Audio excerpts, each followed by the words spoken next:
ಈಗ ನಮ್ಮ ಸರ್ಕಾರ ಬಂದ ಮೇಲೆ ಬೆಂಗಳೂರು ಆಡಳಿತ ಬಗ್ಗೆ ಯೋಚನೆ ಮಾಡಿದ್ರು. ಸೊ ಇದು ಬೆಂಗಳೂರು ಬೃಹತ್ತಾಕಾರವಾಗಿ ಬೆಳೀತಾ ಇದೆ. ಈ ಕಡೆ ಏರ್ಪೋರ್ಟು ತುಂಬ ಇನ್ಕಮ್ ಇದೆ, ಪಂಚಾಯತ್ ಇದೆ. ಈ ಕಡೆ ಮಾದೇವಪುರ ತುಂಬ ಇನ್ಕಮ್ ಇದೆ, ಪಂಚಾಯತ್ಗಳಿದೆ. ಆನೇಕಲ್ಲು ತುಂಬ ಇನ್ಕಮ್ ಇದೆ, ಎಲ್ಲ ಪಂಚಾಯತ್. ಸೊ ನಮ್ಮ ಹೊಸ ಯೋಜನೆ ಆಡಳಿತ ಚುರುಕುಗೊಳಿಸಬೇಕು, ಆಡಳಿತ ವಿಕೇಂದ್ರ ಮಾಡಬೇಕು ಅಂತ ಹೇಳಿ ಇವನ್ನೆಲ್ಲ BBMPಗೆ ಸೇರಿಸಿ ಸುಮಾರು ಒಂದು 4ರಿಂದ 5 BBMPಗಳನ್ನ ಮಾಡಿ ಒಳ್ಳೆ ಆಡಳಿತ ಕೊಡಬೇಕು ಅಂತ ನಮ್ಮ ಸರ್ಕಾರ ಚಿಂತನೆ ಮಾಡ್ತಾ ಇದೆ. इलेक्शंस होना चाहिए, 4 साल से इलेक्शन नहीं हुआ. It is very bad for democracy what is happened in Karnataka and in Bangalore. ಈಗಾಗಲೇ 198 ವಾರ್ಡ್ ಇದ್ದಾಗಲೂ ಬೃಹತ್ ಬೆಂಗಳೂರು ಅಂತ ಹೆಸರು ಬಂದಿದೆ. ಇವತ್ತು ಇನ್ನೂ ದೊಡ್ಡದಾಗಿ ಆಗಿದೆ. ಕಾಂಗ್ರೆಸ್ ಪಕ್ಷ BBMP ಎಲೆಕ್ಷನ್ ಯಾವಾಗಲೂ ಮಾಡಬೇಕಂತ ಇದ್ದಾರೆ. ನಮ್ಮ ಮ್ಯಾನಿಫೆಸ್ಟೋಲ್ಲಿ ಎಲೆಕ್ಷನ್ ಇಮಿಡಿಯೇಟ್ ಆಗಬೇಕಂತ ಹಾಕಿದ್ದಾರೆ.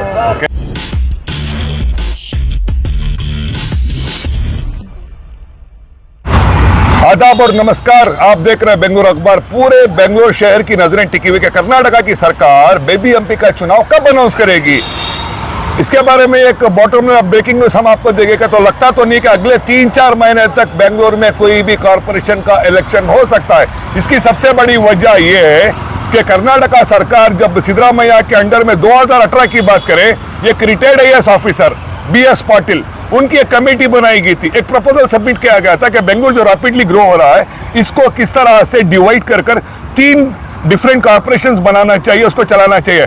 फिर उन्होंने प्रपोजल तैयार किया, दिया, सरकार बदल गई, बीजेपी की सरकार आई तो डस्ट पकड़ दिया. अब दोबारा से सिद्धरामैया की सरकार आने के बाद में ये वही मामला दोबारा से आया है. अब कर्नाटका की सरकार कर्नाटका हाई कोर्ट में एक अफिडेविट फाइल करने वाली है जिसमें ये कहा जा रहा है कि बेंगलुरु में इलेक्शंस अभी नहीं करा सकते क्योंकि बेंगलुरु की जो जितना बढ़ रहा है 1.5 करोड़ को क्रॉस करके जो पॉपुलेशन जा रही है, कर्नाटका सरकार कहती है कि in present composition it's very difficult to run the Bengaluru city. इसलिए कर्नाटका सरकार एक प्रपोजल ड्राफ्ट करने वाली है on the lines of London.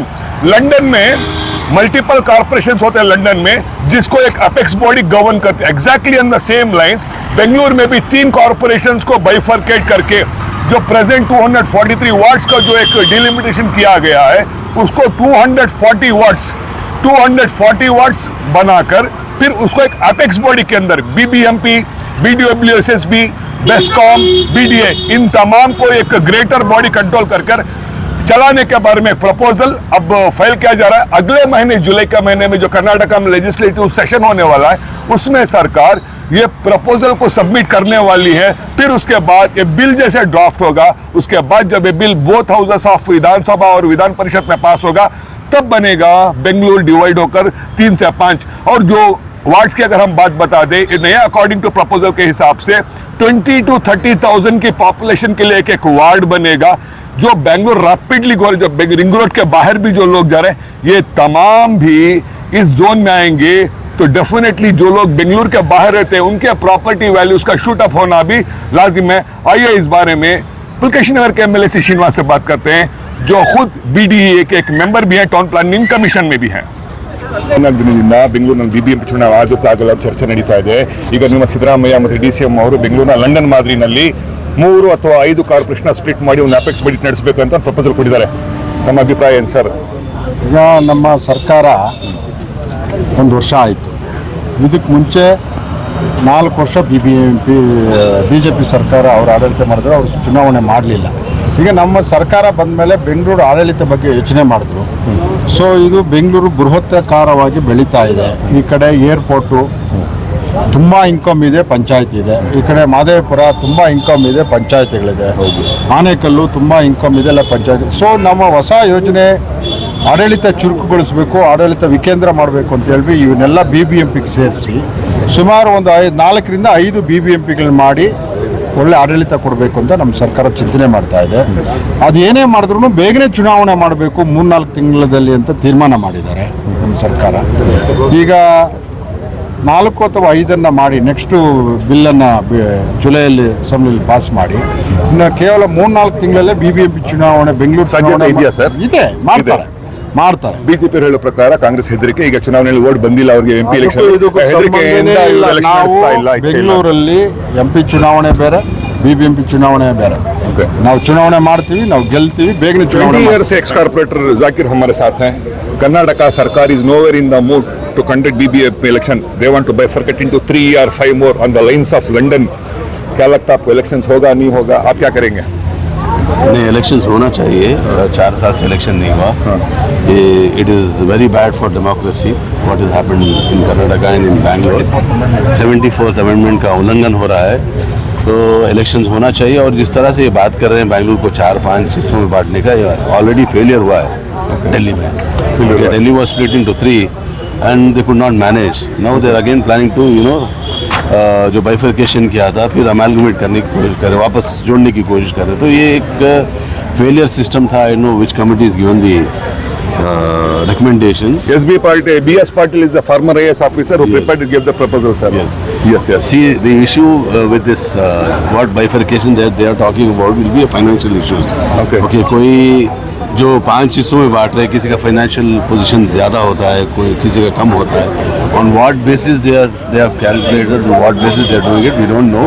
The best person to answer is the former mayor. Yes, you talk. Mr. Sampath Raj himself is there. Sir, ಈಗ ಒಂದು ಮಹಾಪೌರನ bifurcate ಮಾಡಿ ಜಾಸ್ತಿ ಮಾಡ್ತೀನಿ ಅಂದರೆ ಜಾಸ್ತಿ ಖರ್ಚು ಎಲ್ಲ ಬರುತ್ತೆ, ಅದು ಒಳ್ಳೆ ಡಿಸಿಷನ್ ಹೇಗೆ? ಲಂಡನ್ ಲೈನ್ಸ್ ನಲ್ಲಿ ಬೆಂಗಳೂರು ಮಾಡ್ಬೇಕಂತ DCM ಎಲ್ಲ ಹೇಳ್ತಾ ಇದ್ದಾರೆ. ಅದು ಈಗಾಗಲೇ 198 ವಾರ್ಡ್ ಇದ್ದಾಗ್ಲೂ ಬೃಹತ್ ಬೆಂಗಳೂರು ಅಂತ ಹೆಸರು ಬಂದಿದೆ. ಇವತ್ತಿನ್ನೂ ದೊಡ್ಡದಾಗಿ ಆಗಿದೆ.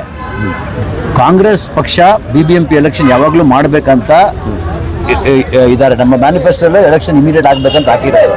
ಆದರೆ ಬಸವನಗುಡಿಯಲ್ಲಿ ಅವರು ಕೇಸ್ ಹಾಕಿದ್ದಾರೆ ಕೋರ್ಟ್. ಬಸವನಗುಡಿ ರೆಸಿಡೆನ್ಸ್ ಕೋರ್ಟ್ ಅಲ್ಲಿ ಕೇಸ್ ಹಾಕಿದ್ದಾರೆ. ನಮ್ಮ ಹೆಸರನ್ನ ಬದಲಾವಣೆ ಮಾಡಬಾರ್ದು, ಅದನ್ನ ಮಾಡಿ ಅಂತ ಕೇಸ್ ಅದ್ರ ಕೋರ್ಟ್ ಅಲ್ಲಿ ಪೆಂಡಿಂಗ್ ಇದೆ. ಅದಕ್ಕೋಸ್ಕರ ಇದನ್ನ ಪೆಂಡಿಂಗ್ ಇಟ್ಟಿರೋದು ಕೋರ್ಟ್ ಅಲ್ಲಿ ಮ್ಯಾಟರ್ ಇರೋದ್ರಿಂದ. ಇಲ್ಲಾಂದ್ರೆ ನಮ್ಮ ಮುಖ್ಯಮಂತ್ರಿಗಳು ಮತ್ತು ಉಪಮುಖ್ಯಮಂತ್ರಿಗಳು DK ಶಿವಕುಮಾರ್ ಸಾಹೇಬರು ಉಸ್ತುವಾರಿ ಸಚಿವರಾಗಿದ್ದಾರೆ. ಅವರು ಇದನ್ನ ಯಾವಾಗಲೂ ಹೇಳಿ ಯಾವಾಗಲೂ ಹೇಳ್ತಾ ಇರ್ತಾರೆ.